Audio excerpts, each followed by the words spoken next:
Friendship and Joy with me, Karen. Today, I have a couple of things I want to talk about.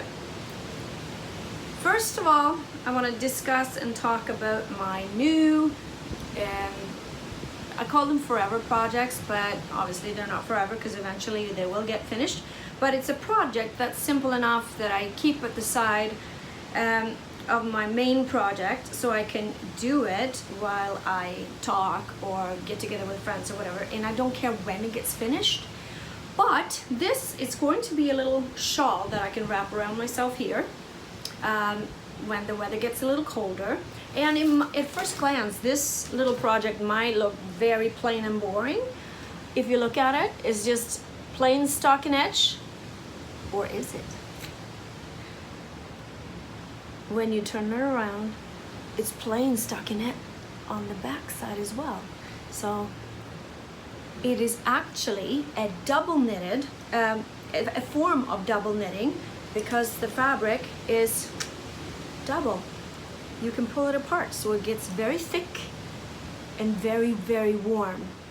And I don't know what this technique is called, but I learned to do this when I was knitting the Spark cardigan.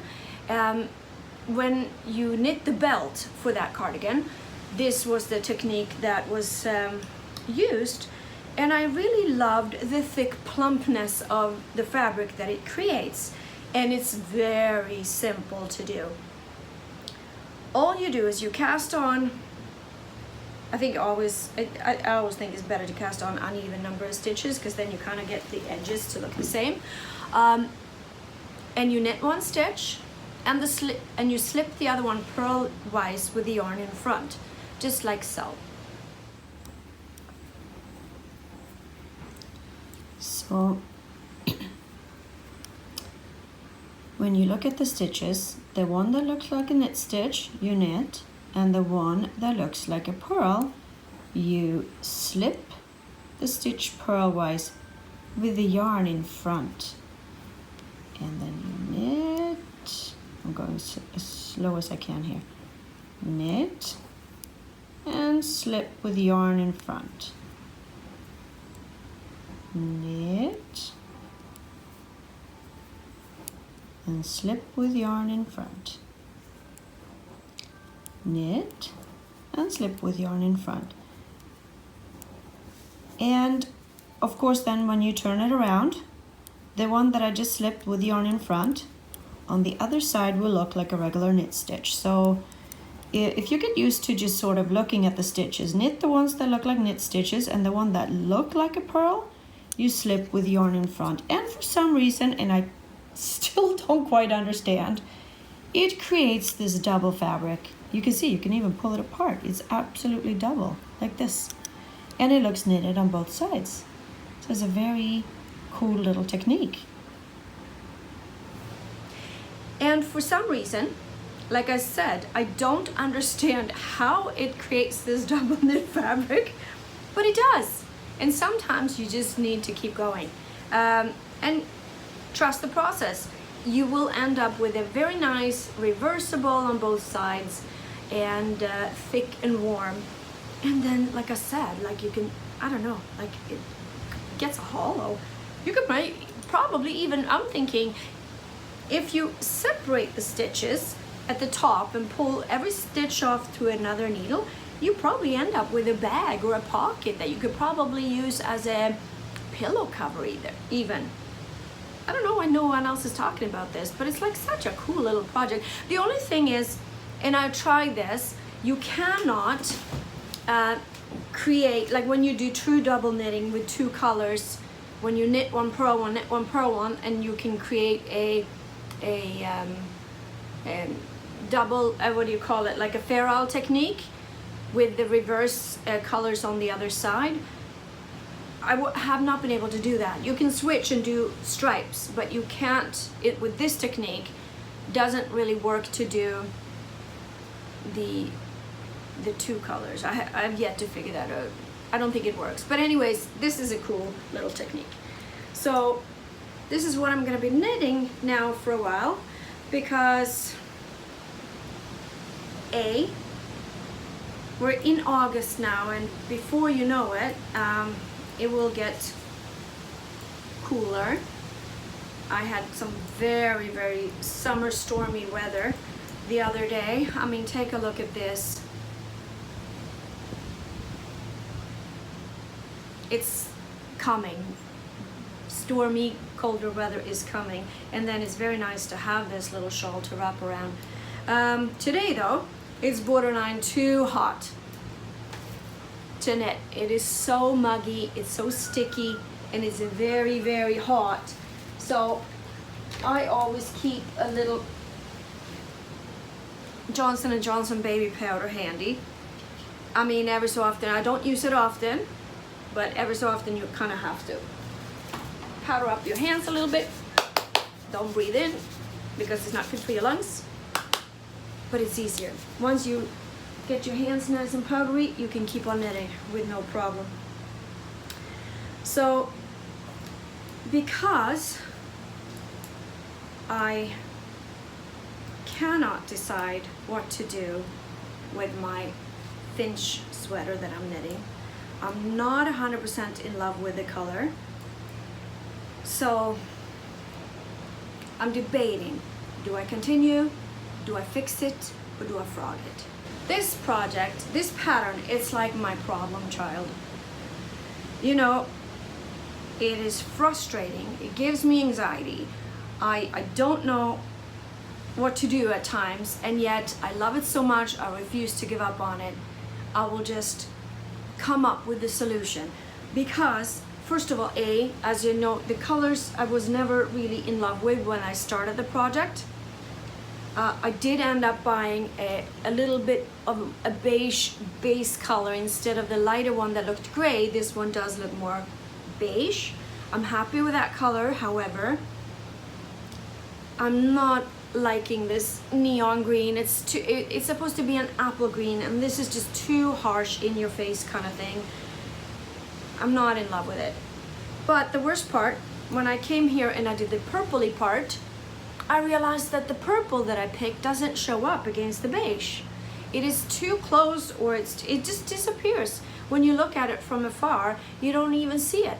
So I have another purple, which is not even the right color, but it's darker.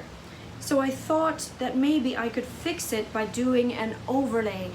I don't even know if it's called an overlay, but it's basically, yeah, like you cross stitch the color over, and then when I reach the next segment, I'm just gonna use the darker color. So this is how I go about to fix that problem.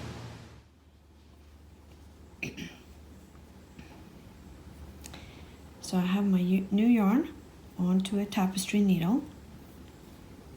I will go in at the very bottom of the stitch, in the bottom of the V, and pull the yarn through. And since I'm left-handed, I'm going this way, but if you're right-handed, you could just as easily go this way, as long as you follow the same route here. So let me go in a little closer. So here I'm coming through at the bottom of the V, I'm going to the top, and I'm going beneath these two, just like that original stitch would have been. And I go through there. And it's important not to pull too tight, because otherwise the stitch completely disappears.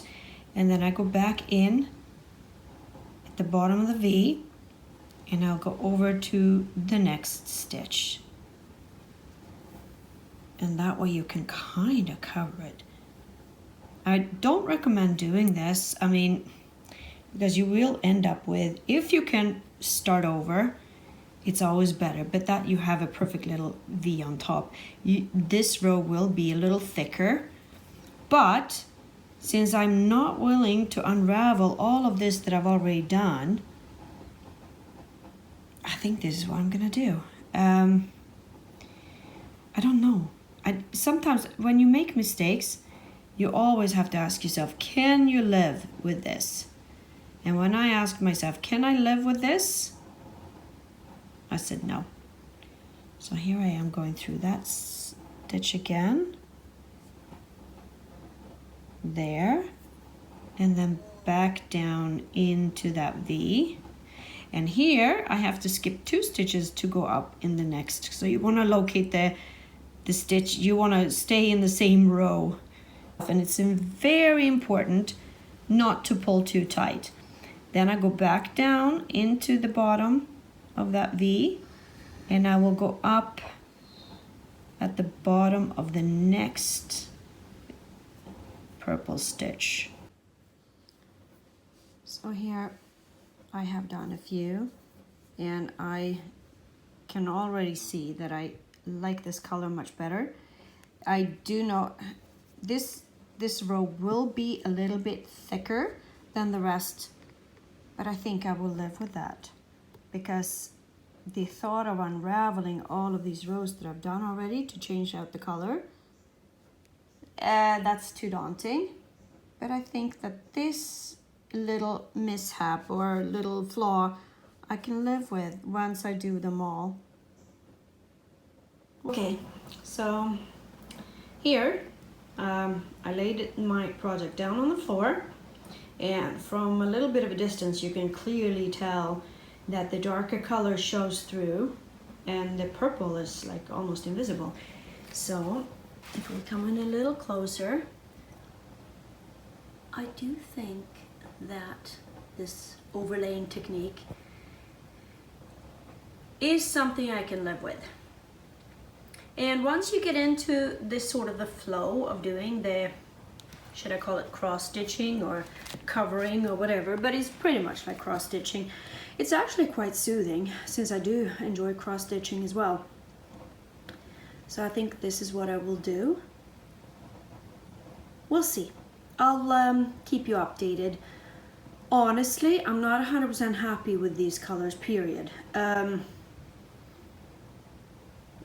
think I have to think about it some more. Yeah, so you can see from here now and too, like the darker shows through. I'm still not in love with that color. Do I buy yet another color for it, or do I scrap this thing completely? Not that I would ever give up on my problem child. I would still knit this pattern. I might just have to bite the bullet and buy different yarn. My yarn that I have, the way I'm thinking, is that it will never go to waste in my house. I have so many other projects, and sometimes even I like to knit or crochet dolls and toys, and those bright colors would very much come in handy then. I'm not sure yet. I will let you know what I decide to do. Another thing, so with the Finch sweater, I quickly realized I wanted to try to knit it flat.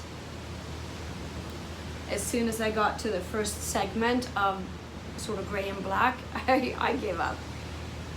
I realized that I'm not enjoying it.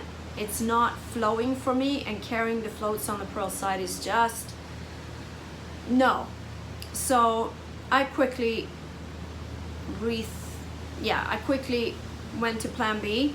I adjusted the pattern. I ripped it up already once. Talk about problem child. I cast on 4 in the round, so double amount of stitch, a back piece and front piece together, and I will eventually steek it. I've steeked in the past. I don't think it's a problem. I much rather knit in the round and enjoy the pattern as opposed to struggle with it, I realized. And my tension is way nicer when I knit. Every row is supposed to knit and purl back and forth. So yeah, now I've been trying to like those colors again and again and again, and I'm trying to make myself like them, and then I'm realizing they're just like but yeah, I love you and you frustrate me. That's just how it goes. Sometimes you have to cut your losses and move on. Plan B. We'll figure it out. We'll see. But until then, thank goodness I have my forever project. I can knit this and be happy.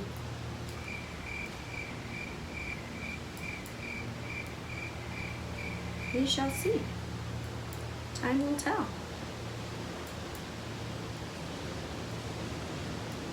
I don't know if you can hear the waves in the background, but it's very, very wavy. another note, when you probably already know this, but when you knit stripes like this, don't forget to bring the resting color back up by wrapping it over the working color. Yeah, so I had my daughter's fiance's parents were out at the cottage last week, and we were, all of us, the whole family, we were a nice big group here, and we had a lot of fun. It was great, and they brought their kayaks to the cottage that I have been wanting to try for a long time. I don't have a kayak. I've been thinking about getting one. So they said, why don't you just leave ours here, so you can try it out and see how you like it, and we'll take them back in a few weeks. And I jumped on that offer, very gracious offer, and I have been now itching to go kayaking. I want to be able to go bring the kayak down into the water by myself and then be able to pull it back up. And if I can do that, I'll buy my own. But the lake has not cooperated with me since then. I tried it while they were here, loved it, and my godson loves to kayak too, so I could see us going along the shore here, kayaking back and forth. It'll be fun. But ever since they left, the waves have been smashing. You can probably hear them. I don't know if you can, but they're loud. And I have to have a bit of more calm. You could probably, today nobody would be kayaking on a day today, but even when it's even, the lake has to be really calm, because I'm launching from steps and rocks as opposed to a smooth beach. So I need the lake to be a little bit calmer for my comfort before I go kayaking. But yeah, it's now been a few days, and I'm just like waiting for the weather to change so I can go out there and kayak before the summer's over. We'll see. We're in the middle of a heat wave right now. I'm supposed to have thunderstorms today. It is, like I said, very hot, muggy, and humid. And the windstorm the other night was just really freaky. I've heard a loud bang last night when it came to thunder, but that was it. So it was like, no satisfaction yet. We need a little bit more of a good thunderstorm to clear this humidity and hopefully get back to some fresh, lovely summer days. But that's okay. When you're a knitter, you're never bored. Even on a day where I can't go on the lake, I can still knit.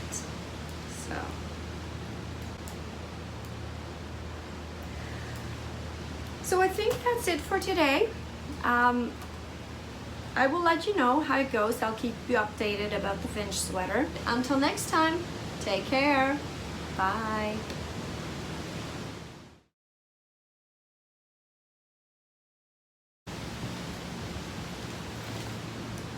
Oh, it's hot today.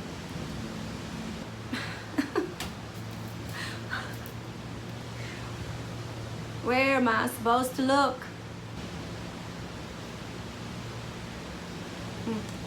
I smell so good right now. Okay.